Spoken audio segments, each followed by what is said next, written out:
News at noon. I am Uyai MM coming to you live from Uyo, the capital city of Akwa State, Nigeria. Let's take a look at the major stories. President Tinubu approves 15% import duty on petrol and diesel. Inspector General of Police appoints First Force Medical Services Director. In other news, President Donald Trump orders United States to start nuclear weapons testing. We'll bring you the details of these stories and more in a moment.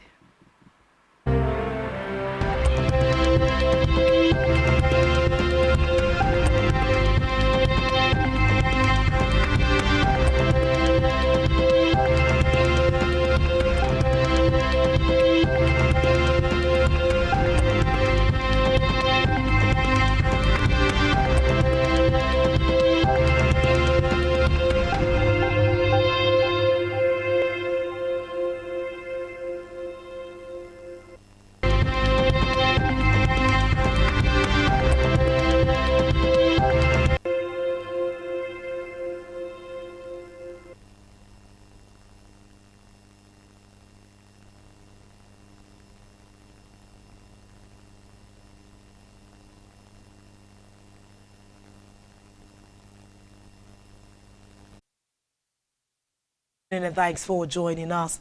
First in the news at noon is a report that President Bola Tinubu has approved the introduction of a 15% ad valorem import duty on petrol and diesel imports into Nigeria. The initiative is aimed at protecting local refineries and stabilizing the downstream market, but it is likely to raise pump prices. In a letter addressed to the Federal Inland Revenue Service and the Nigerian Midstream and Downstream Petroleum Regulatory Authority, Tinubu directed immediate implementation of the tariff as part of what the government described as a market-responsive import tariff framework. The Civil Defense Correctional, Fire and Immigration Services Board has released the names of candidates shortlisted for the paramilitary agency's recruitment computer-based test. This is contained in a statement by the Secretary to the Board, retired Major General Abdulmalik Jibril in Abuja. Reports say the agencies are of the Nigerian Correctional Service, the Nigerian Immigration Service, Federal Fire Service, and Nigeria Security and Civil Defense Corps. The statement urged candidates who applied for recruitment into any of the four paramilitary agencies to visit its official recruitment portal from today to check if they had been shortlisted. Meanwhile, in a bid to strengthen and upscale steel production, the Federal Ministry of Steel Development and Stellar Steel Company Limited have signed a joint strategic cooperation declaration of $400 million to construct a modern steel plant in Ewekoro, Ogun State. This was made known in a statement issued by the ministry, explaining that the project will be developed in 3 phases, with the first phase expected to begin production by 2026. The Minister of Steel Development, Shuaibu Aldu, signed the agreement when he hosted Lee, president of Inner Galaxy Group, and other members of the Stellar Steel Company Limited at the ministry's headquarters in Abuja. On to news from the Red Chambers. The Senate has confirmed President Bola Tinubu's nominees for the positions of service chiefs. Those confirmed are Lufemi Oluyede as Chief of Defense Staff, Waidi Shaibu as Chief of Army Staff, Idi Abbas as Chief of Naval Staff, and Kelvin Aneke as Chief of Air Staff. The confirmation followed a 2-hour closed-door session where senators questioned the nominees on their plans to strengthen national security and reform the armed forces. Earlier, President Tinubu had urged the upper chamber to screen and confirm the nominees. In line with the president's request, the Senate chamber dedicated its Wednesday plenary to exercise the screening, holding a closed-door session that lasted over 2 hours. Meanwhile, the National Assembly has approved President Bola Tinubu's request to secure a total of $2.347 billion from the international capital market to part finance the 2025 budget deficit and refinance maturing Eurobonds. Also granted was Tinubu's request to issue a $500 million debut sovereign sukuk in the international capital market ICM to fund infrastructure projects and diversify Nigeria's financing sources. The approval was given after considering the reports of both committees on aid, loans and debt management. In another development, the Inspector General of Police, Petrol, has approved the appointment of Assistant Inspector General of Police Nkechi Eze as the first director of the newly established Directorate of Force Medical Services. In a statement today, the Force Public Relations Officer CSP Benjamin Hundain said Eze's appointment follows the recent upgrade of the Nigeria Police Force Medical Section to a full-fledged directorate. Hundain stated that the appointment is aimed at providing comprehensive and efficient healthcare services for police personnel nationwide. We move to the continent of Africa, where protesters gathered outside London's Downing Street to show solidarity with the people of Sudan as the country's brutal two-year war enters a new and more dangerous phase. The paramilitary Rapid Support Forces (RSF) have seized control of the entire Darfur region, including the provincial capital El Fasher, the army's last major stronghold in the west. The fall of El Fasher has fueled fears that Africa's third largest nation could fracture once again, nearly 15 years after South Sudan gained independence following decades of civil war. Demonstrators in London called for international action and a boycott of the United Arab Emirates, which they accused of supplying weapons and support to the RSF, allegations the UAE denies. Still in Africa, counting got underway in Tanzania's general elections yesterday following a 10-day marred by violent protest. Police ordered a curfew in the commercial capital, Dar es Salaam. Following the demonstrations, internet services were disrupted across the country as videos of young protesters throwing rocks at security forces and the petrol station on fire circulated on social media. Incumbent President Samia Hassan is widely expected to strengthen her grip on power in the polls. Recall that she came to office after the 2021 death of her predecessor, John Magufuli, and has left nothing to chance for her first presidential test. On the foreign scene, United States President Donald Trump has said that he has ordered the Pentagon to start nuclear weapons testing to equal China and Russia just minutes before opening a high-stakes summit with Chinese leader Xi Jinping. The move comes after Russian President Vladimir Putin said that Moscow had successfully tested a nuclear-capable, nuclear-powered underwater drone in defiance of Washington's warnings. Since 1996, the United States has been a signatory to the Comprehensive Nuclear Test Ban Treaty, which bans all atomic test blasts, whether for military or civilian purposes. It was not immediately clear if Trump was referring to testing nuclear warheads, something the United States last did in 1992, or testing weapon systems capable of carrying atomic warheads. Still on the foreign scene, United States President Donald Trump met Chinese leader Xi Jinping in Busan today, aiming to end years of trade conflict and restore stability between the world's two largest economies. The talks, their first face-to-face meeting since 2019, come as both nations weigh escalating tariffs, technology controls, and strategic rivalry in Asia.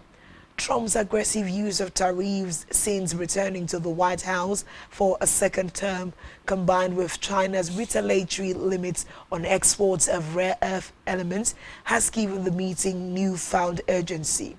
Both sides recognize that neither wants to risk blowing up the world economy in ways that could jeopardize their own fortunes. When the two were seated, Xi read prepared remarks emphasizing a willingness to work together despite differences. Still to come in the news. Liverpool crisis mounts after League Cup exits against Palace. Stay tuned for details of this and more in a moment.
Welcome back and thanks for staying tuned.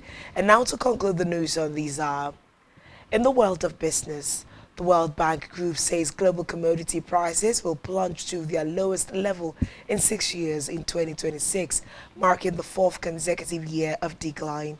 In the latest commodity markets outlook, prices are forecast to drop by 7% in both 2025 and 2026 due to weak economic growth, a growing oil surplus, and policy uncertainty. Although dwindling energy prices are easing global inflation, while lower rice and wheat prices are reducing food costs in some developing countries, commodity prices remain above pre-pandemic levels. According to the Bretton Woods Institution report, commodity prices in 2025 and 2026 are projected to be 23% and 14% higher respectively than in 2019. World Bank's chief economist and senior VP for development economics, Endermit Gill, noted that falling energy prices have contributed to the decline in global consumer price inflation. Still in business, Manufacturers Association of Nigeria has stated that credits to the manufacturing sector decreased by 9.5% to 7.72 trillion naira as of March 2025, down from 8.53 trillion naira in December 2024, amid a fragile recovery that requires urgent policy intervention to sustain. The association, which released its findings in the third quarter 2025 Manufacturers CEO's Confidence Index report in Lagos, said the decline in credit, high energy cost, and foreign exchange liquidity constraints continued to weigh on the performance of the real sector, despite modest gains in output and business confidence. Director General of MAN, Segun Ajayi Kedia, said the sector's resilience remained fragile as key constraints persisted. On our health news, the First Lady Tinubu has reaffirmed Nigeria's commitment to ending tuberculosis by 2030 through concrete actions in line with the renewed hope agenda of President Bola Tinubu. According to a statement issued by her media aide Busola Kukoyi, the First Lady spoke as the special guest of honor at the 39th Stop TB Partnership Board meeting held in Manila, Philippines. The First Lady explained to the gathering of over 180 participants from 47 countries that Nigeria is strengthening its commitment to reduce reliance on donor funding and build resilient systems to ensure no setback in ending TB by 2030. Still in health, the Katsina Sexual Assault Referral Center says it has recorded about 110 cases of sexual assault since its establishment in December 2023. Out of the cases recorded within the period, 60 have been uploaded into the Child Protection Information Management System. The Permanent Secretary, Department of Girl Child Education and Child Development, Aminu Badaru Jikamshi, disclosed this at the opening of a 3-day training in Katsina. Reports say the training was organized by the department in collaboration with UNICEF for stakeholders from Jigawa, Kano, and Katsina states. To sports news now, where Liverpool crashed out of the League Cup yesterday as Crystal Palace 3-0 win in the fourth round added to the mounting crisis at Anfield. Ismail Assar struck twice in the first half and Yeremy Pino grabbed the third to condemn Ancelot's side to a 6th defeat in their last 7 games in all competitions. Slot fielded a weakened team as he prioritized Liverpool's crucial games against Aston Villa, Real Madrid and Manchester City over the next 2 weeks. But it was still another embarrassing result for Liverpool, coming hot on the heels of a 3-2 loss at Brentford on Saturday that further dented their spluttering Premier League title defense. Meanwhile, the Reds have lost their last 4 league matches and trail leaders Arsenal by 7 points. Still in sport, former Fenerbahce player Sanghet Akin has named Galatasaray's Victor Osimhen as the greatest striker ever to grace the Turkish Super League. Osimhen enjoyed a stellar campaign last season while on loan at Galatasaray. The Nigerian international recorded 45-goal involvement in 41 appearances across competitions for Galatasaray. The 26-year-old, who has been impressive for Galatasaray so far this season, led his team to win the Turkish Super League title and the Turkish Cup. On our entertainment news, Nigerian indigenous rapper Olamide Adedeji, popularly known as Olamide, has opened up about his strategy in the music industry, revealing that identifying his audience was key. The local rapper Kruna explained that he's comfortable being an indigenous artist, stressing that he is not desperate for international validation. Speaking in a recent interview with Newsman, Olamide stated that he would not change his sound or switch his style to appeal to a Western audience.